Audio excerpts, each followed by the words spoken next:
Dangerous Assignment, starring Brian Donlevy as Steve Mitchell.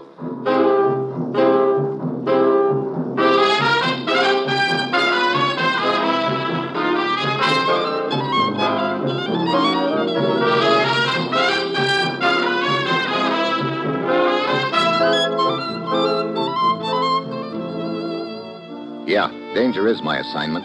I get sent to a lot of places I can't even pronounce. They all spell the same thing, though, trouble. But when I walk into the commissioner's office, I don't realize this assignment's going to involve my trying to hold an Eastern European country together with my finger ring.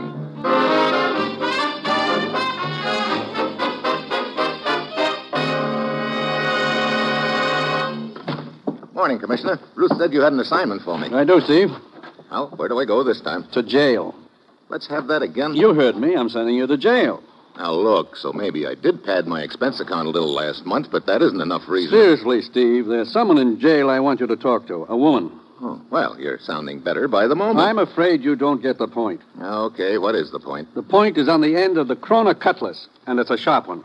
Look, jail, sword points. I think you better start at the beginning, Commissioner. Take a look at this map, Steve. See this little country in Eastern Europe? What about it? Politically, it's on the fence right now. And as you know, that country has had a history of violence stretching back hundreds of years. Wait a minute. The Kroner Cutlass, isn't that regarded as a sort of symbol of unity in that country? Whoever has had it in his possession has always been able to rally the country behind him, yes. The Kroner Cutlass has been a symbol of unity, or rather was. What do you mean, was? Just before the end of the war, the Kroner Cutlass was given to a U.S. Army lieutenant for safekeeping by one of their national leaders. Shortly after that, the lieutenant was reported missing in action. And neither he nor the sword has ever been located. I still don't see what all of this has to do with my talking to a lady in jail, Commissioner. That lady is the missing Army lieutenant's wife. This morning, the police got an anonymous tip that she had in her possession a jewel from the handle of the Kroner Cutlass. What? That's right, Steve. They picked her up and brought her in. The jewel was in her purse. You trying to tell me that the Army lieutenant's really alive and has been sending jewels from the sword back home one at a time for his wife to sell? I'm only giving you what facts we have at this time, Steve. But I think there's a lot more to it than appears on the surface. Oh, for instance, maybe this whole thing's a frame, huh? I think it is. But thinking it and proving it are two different things. Naturally, that country is clamoring for the return of that sword. Well, we've got to find it before we can return it. Right. And I think you know there are interests in that country who would prefer that the sword not be returned, or if it is, that they're the ones who return it. Yeah, that figures all right. The most important newspaper over there is hooked up with these same interests, Steve. The story of this woman's arrest is already leaked out, and they're making capital of it. That's why we've got to act fast. Now, Steve, get down to the jail. Talk to the lieutenant's wife and get her story. Then go anywhere and do anything you have to find that sword and deliver it to the proper officials. Well, that's it. You've got your assignment. Good luck.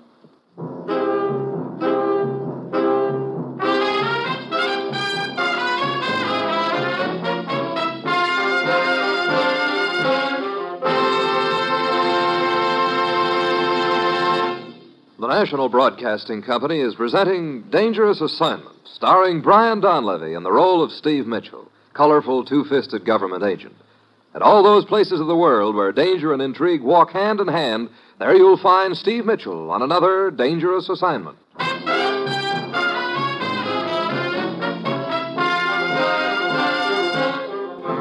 Sure, I've got my assignment. Just a simple matter of trying to locate an old beat-up sword, but the difference is that this particular sword could determine the fate of an entire nation. And I know that somewhere along the line, I'm sure to tangle with an outfit who'll be trying their best to give me that sword. Right in the neck. So I mosey down to the jail and talk to the Army lieutenant's wife, Mrs. Rogers. I'm glad you came, Mr. Mitchell. Maybe you'll believe me. Nobody else around here seems to. Well, suppose you start from the beginning, Mrs. Rogers. All right. 5 years ago, my husband was reported missing in action. I was convinced that he'd been killed. I still am. Go on. In the last letter I received from him, he mentioned something about having a valuable sword in his possession. The Kroner something or other. Kroner Cutlass. Yes. He said that it had been entrusted to him so that it wouldn't be captured by the enemy. That was the only thing he said about it. And I never heard from my husband again. Then how do you account for having one of the jewels from that sword in your possession? This morning a man came to my door. He handed me a small box and said it was for my husband. Before I could recover from the shock, he'd gone. In that box was a jewel. I see. Well, I didn't know what to do. Finally, I decided to go to the police. But on the way here, I was arrested. I guess they didn't believe I was coming here to give it to them. Later, they told me that jewel had come from the handle of the sword. Yeah. You believe me, don't you? I'd like to. Look, you say a man came to your door and handed you that jewel this morning. Had you ever seen him before? No, never. Can you describe him? Well, he was short and dark. Well, that's about all I remember. That's not much to go on. Can't you remember anything else about him? I'm afraid not. Wait. His clothing. What about it? He was wearing a pea coat and dungarees. Could have been a sailor. Well, that's still not very much to go on, but guess I'll have to do with it. Thanks for the information, Mrs. Rogers. I'll see what I can find out.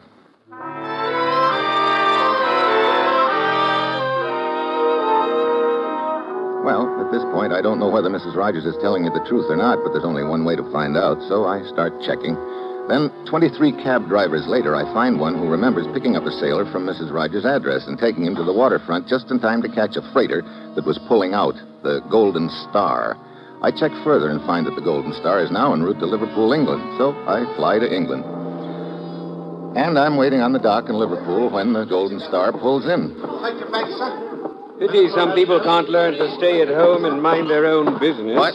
Look, Oh, well, my old friend, Inspector Barrett. Hello, Mitchell. How's Scotland Yard these days? Still doing business at the same address, thank you. What are you doing here in Liverpool? No, just dropped down to see what you were doing here. Last time you came over, as I remember, you were looking for microfilm. Yeah, this time it's a sword. My. You should have quite a collection of trophies when you finally round out your illustrious career. Anything I can do to give you a hand, old boy? Thanks, but I doubt it. Unless you want to stand here and watch every seaman who comes off that freighter that's just docking. All I know is that the one I'm after is short and dark, which is going to make it pretty tough. Oh, not really tough at all, Mitchell. Here. What's this? Just a photograph of the man you're after, old boy. Huh? Hey, how did you get this? Quite simple, really. Your commissioner told us you were coming and why. The Golden Star is a British freighter. So we sent a wireless to the skipper, asking for the name of the seaman who almost missed the ship in the States. He sent us the name, and we nosed around in the hiring hall files and got this picture. Chap named Perkins. Oh, really nothing to it. Oh, well, I got a hunch it wasn't quite as simple as you're making it sound, but thanks anyway. Hey, look, coming down the gangplank. Righto, Perkins himself. And he looks to be in a bit of a hurry. Want to nab him? No, not yet. I'm more interested in seeing where he goes and whom he reports to. Let's tag along after him and find out.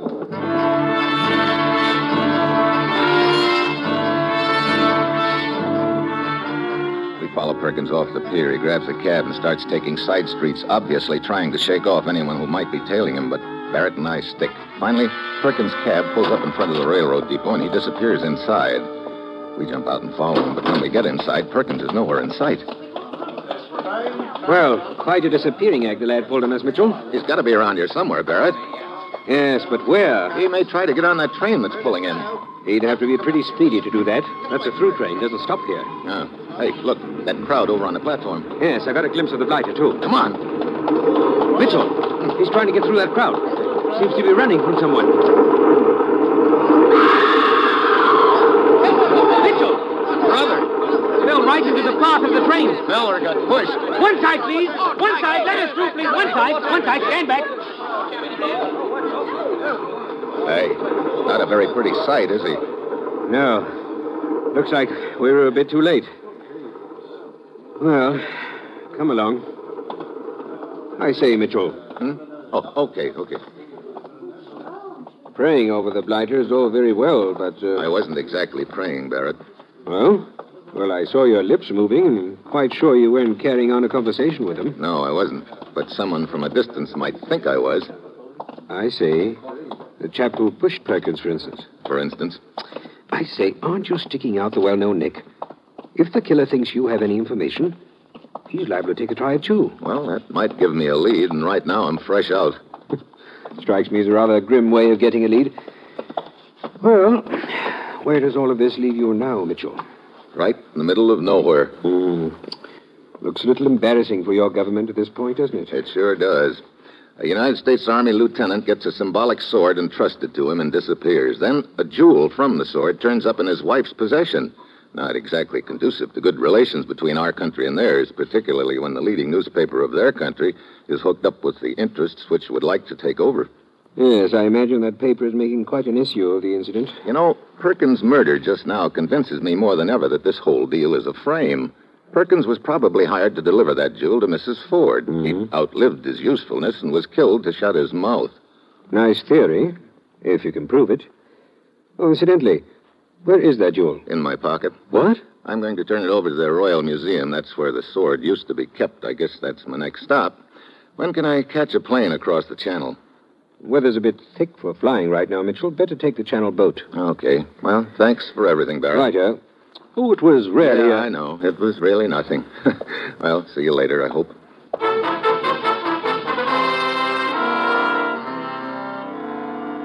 So I board the Channel boat. It's dark and foggy, and as usual, the crossing is rough, and I stand out on deck at the rail, and pretty soon a sad-looking little gent is standing beside me. Oh. A little hard on stomach, huh?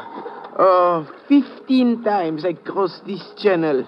14 times I am seasick. What happened the 15th time? I fly across. Oh, better that way, huh? No, that time I got airsick. He wanders down the deck and disappears into the mist. I stand there a few minutes more. Then suddenly I hear a little noise behind me, and I start to turn. Then I hear someone running at me. I drop to one knee. A knife flashes down at me. I grab a wrist and heave. He goes flying.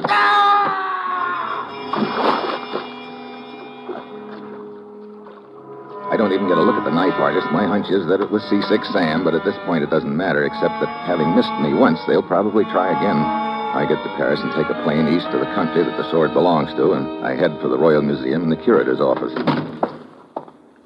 Good morning. What can I do for you? Well, hello. I was expecting to find someone with a long gray beard. This is quite an improvement. Thank you, but I am not the curator. Dr. Marzack is. I'm his assistant, Anna. Anna, Steve Mitchell from the United States. Oh, yes, Mr. Mitchell. We have been expecting you. I'm supposed to turn over the jewel from the Kroner Cutlass to the curator. I know. A very unfortunate incident, isn't it? It sure is. Mr. Mitchell, I'm convinced that this is a deliberate plot on the part of those interests which would like to create a rift between our two countries. Well, it's good to hear someone else say that, Anna. Dr. Marzack is quite anxious to talk to you, but he's busy right now. If you care to wander around the museum and look at the exhibits, I will call you when he is free.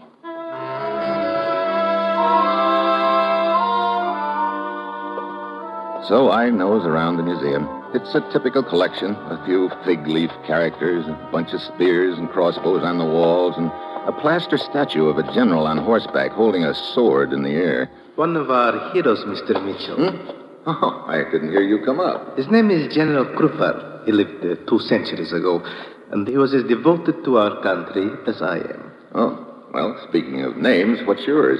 I am Gabor, the editor of the newspaper here. Oh, yeah, I've heard of your paper, gay boy. And let me assure you, I have heard of you, Mr. Steve Mitchell from the United States. You seem to. So your newspaper is devoted to the welfare of this country, huh? Completely. Sure. And has your interventionist government sent you over here in a feeble attempt to explain away this defamation of our national symbol, the Kroner Cutlass? You know, I'll bet you took those words right out of one of your editorials. The fact remains that your noble army lieutenants feel so little respect for our country that they steal our symbol and sell the jewels from it. Look, Gabor, according to our information, the army lieutenant to whom that sword was entrusted was killed in action several years ago. Obviously, he's alive and in hiding. You could have easily falsified the records. Oh, sure. Tell me, is there by any chance an election coming up in this country soon? That has nothing to do with it. Oh, of course not. I was just asking. Do not attempt to cloud the issue. The very fact that you have in your possession a jewel taken from the Kroner Cutlass is proof of our suspicions. Yeah. I must admit it does look sort of bad for us. You pretend to be unconcerned, yet I see you wringing your hands with nervousness. But you have indeed good cause to be nervous. You're so right, Gabor. Mr. Mitchell, Dr. Marzack will see you now. Thanks, Anna. Well, see you around, Indeed Gabor. you will, Mr. Mitchell. I intend to give your visit here the widest publicity. I'm sure of it. Right in here, Mr. Mitchell. Ah, Mr. Mitchell. Dr. Marzack? I am happy to make your acquaintance. Although I wish these circumstances were more pleasant. Sit down. Thanks. Dr. Marzack agrees with us, Mr. Mitchell, that this could be a plot. That is what I would like to think, Anna. But we cannot close our eyes to facts. I know. And here's fact number 1. The jewel from the Kroner Cutlass. Oh, wait. What's the matter, huh? Let me see that jewel. Mr. Mitchell, this is the jewel you brought with you from the United States. It sure is. Why? But this is just a piece of cheap onyx. What? Oh, no. It's true, Dr. Marzack. See for yourself. This jewel was not taken from the Kroner Cutlass.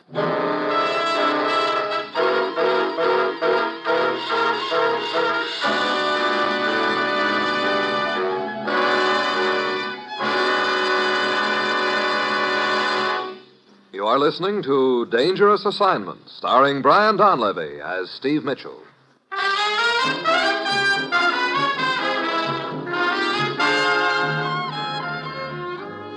Look, are you sure this stone didn't come from the Kroner Cutlass? Of course I'm sure. Let me see it, Anna. Oh, here you are, Dr. Marzack. Why, Anna is right, Mr. Mitchell. Well, my theory is that this deal is a frame, but I hardly think the interest behind it would be stupid enough to give us a phony jewel. Wait a minute. Where are you going? I've got a little errand to do, Dr. Marzack. I'll check with you two later. Mr. Mitchell. Hello, Gabor. Good thing you're still hanging around. What do you mean? Go on into Dr. Marzack's office. I'll bet he's got an interesting story for you. Thank you. I'm certain he has. As a matter of fact, I have that story all set up in print and ready to run. Don't count on it.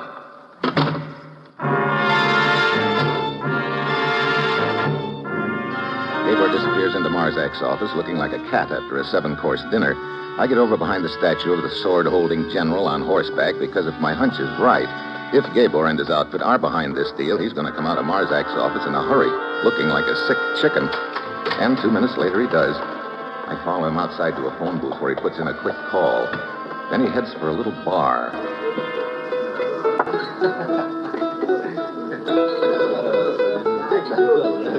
He downs 3 drinks in a hurry, looking more nervous by the moment. 10 minutes later, a fat gent comes in and waddles over to him. I slip the bartender $1 and learn that the fat guy's name is Kratz, the publisher of the paper that Gabor edits. I stroll over to them. Hello, Gabor. Oh, Mitchell. So this is Steve Mitchell from the United States. That's right, Mr. Kratz. You know my name. We all have our sources of information. You publish Gabor's newspaper, don't you? Your information is quite accurate. And how is your mission coming, Mitchell? I imagine you're having great difficulty explaining this incident. Oh? You mean Gabor hasn't told you yet? Tell me what? Well, as a matter of fact... Told me what? That jewel didn't come from the Kroner Cutlass. A very feeble joke, Mitchell. It's no joke. Ask Dr. Marzack or his assistant. They ought to know. You see, I was going to tell you I hadn't had time yet. You perhaps felt it was not important, Gabor. This whole thing is a trick, Mr. Kratz. I'm sure of it. You don't sound very sure to me, Gabor. You know, without mentioning any names, it could go together something like this. Someone hires a merchant seaman to deliver a jewel from the Kroner Cutlass to a woman in the States, but the seaman pulls a double cross and switches jewels, keeping the real one. That make any sense to you, Gabor? Of course not. I don't know what you're talking about. You know, there could be some heads rolling for a deal like that. I tell you, this whole thing is a trick, Mr. Kratz. If you'll excuse us, Mr. Mitchell, I believe Gabor and I should have a little talk. But, Mr. Kratz... Sure, go right ahead. See you later, gentlemen.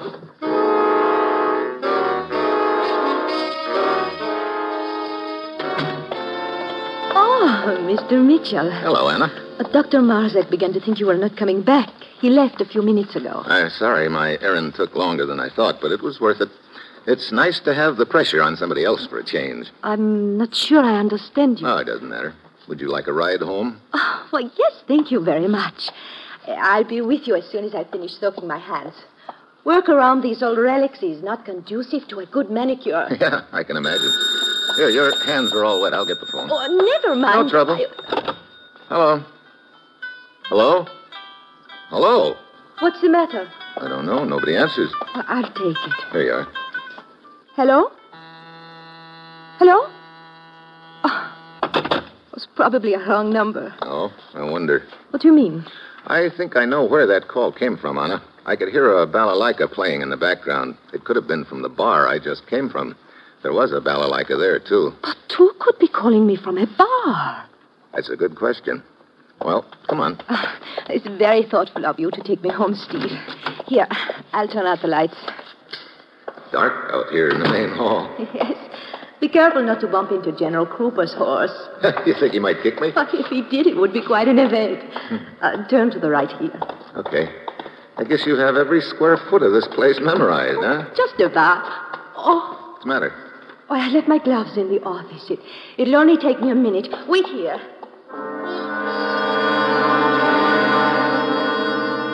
I stand there in the dark, waiting.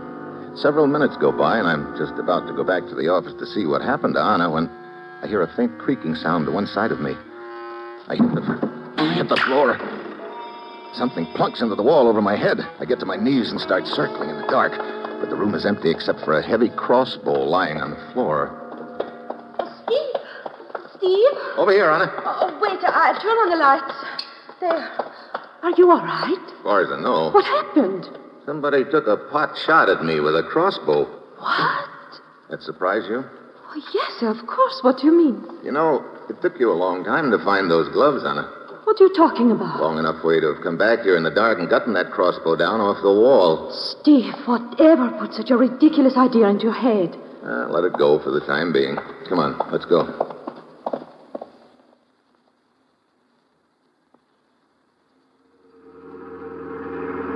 This is my apartment just ahead, Steve. Okay. Are you still suspicious of me, Steve? I guess right now I'm a little suspicious of everything, Anna. Or perhaps if you were to come up and let me mix you a drink, Steve, you might find out that your suspicions were completely unjustified. I might, at that. Okay, Oh, what is it?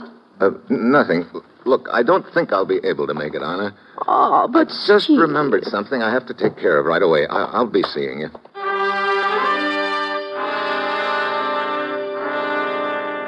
What's changed my mind is a glimpse of a figure standing across the street in the shadows. I get in my car and drive around the block and come back. The guy is gone. I look up at Anna's window and the lights are out. Suddenly, it hits me. I pound upstairs and down the hall to her door. There's a faint smell of gas. I start throwing my shoulder against the door.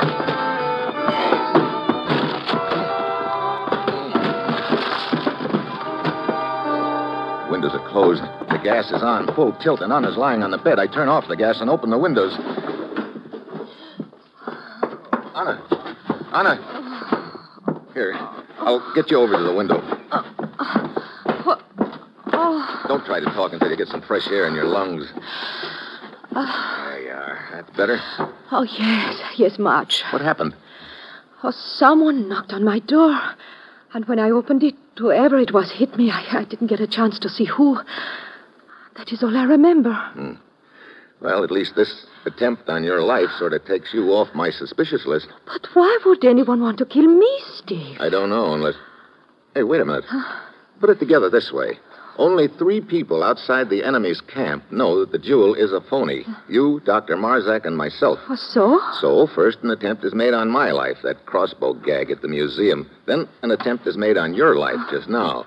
Sort of looks like the opposition is trying to keep that jewel switch a secret, doesn't it? Oh, Steve, that means... That means they'll probably try next for the 3rd name on the list, the guy who has that phony jewel right now. Dr. Marzack. You know his home phone number? Oh, yes. I'll call him right away. Tell him to lock himself up in a hurry. These babies we're up against believe in moving fast. I know they... hello? Let me speak to Dr. Marzack, please. What? How long ago? Do you know where he went? Oh, I see. An appointment. Oh, thank you. Where is he? Well, according to the butler, Dr. Marzack had a 10 o'clock appointment at the museum. Who with? Someone who telephoned him earlier in the evening. The butler doesn't know who. Someone who phoned him? Yeah. Could be the same guy who called the museum when I answered the phone, and in my book, that adds up to Gabor. Steve, Gabor will try to kill Dr. Marzack. It looks that way. What time is it? 10 minutes to 10. That gives us just 10 minutes to get there. Come on, let's go.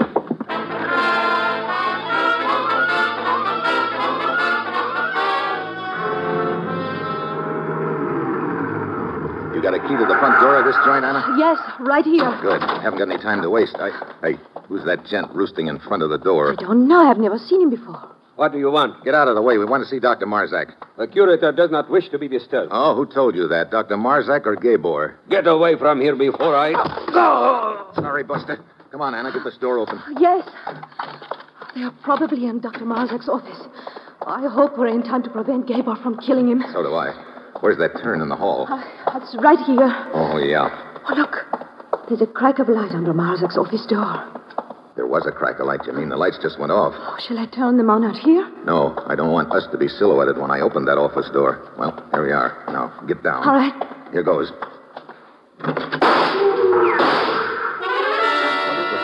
Then I hear a back door slam. I open it. It's a flight of stairs. I start up. Then I see a figure coming down at me. I drop to one knee and throw a shoulder into it. It goes flying. It's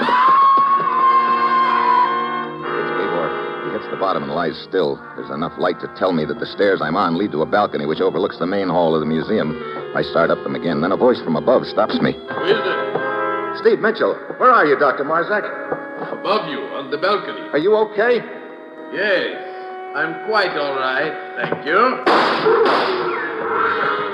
One slug hits me in the shoulder and bounces me back against the wall. Now, at last, I know who the real leader of the opposition is, Dr. Marzack. I flatten myself against the wall and inch up the rest of the stairs. He's shooting blind, and if I've counted correctly, his gun is empty by now. I reach the balcony. Then I see a glint of metal. He's coming at me with a battle axe. I duck just in time. Axe cuts the air an inch above my head, and I let him have a left.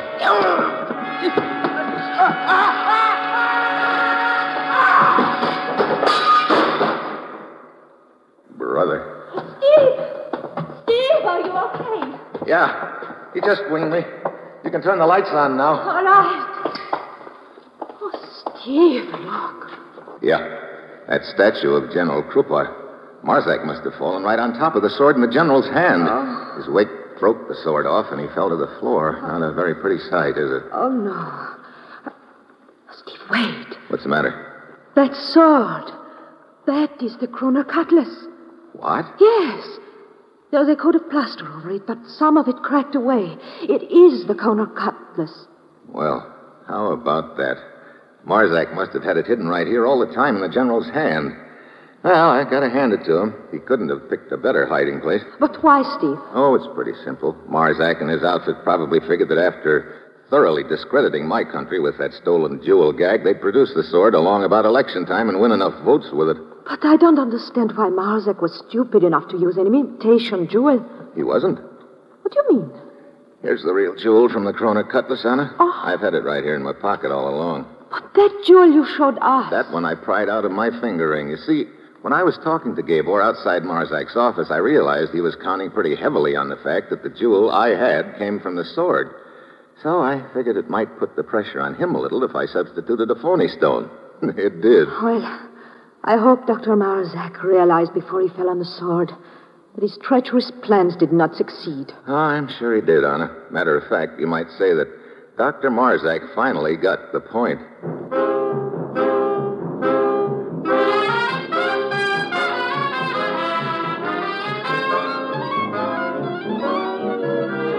Dangerous Assignment, starring Brian Donlevy as Steve Mitchell, was written by Bob Reif and Adrian Jondo, with music by Robert Armbruster, and was produced and directed by Bill Karn. Be with us again next week at this same time when Brian Donlevy, starring in the role of Steve Mitchell, will embark on another Dangerous Assignment. Dangerous Assignment came to you from Hollywood's Radio City on NBC.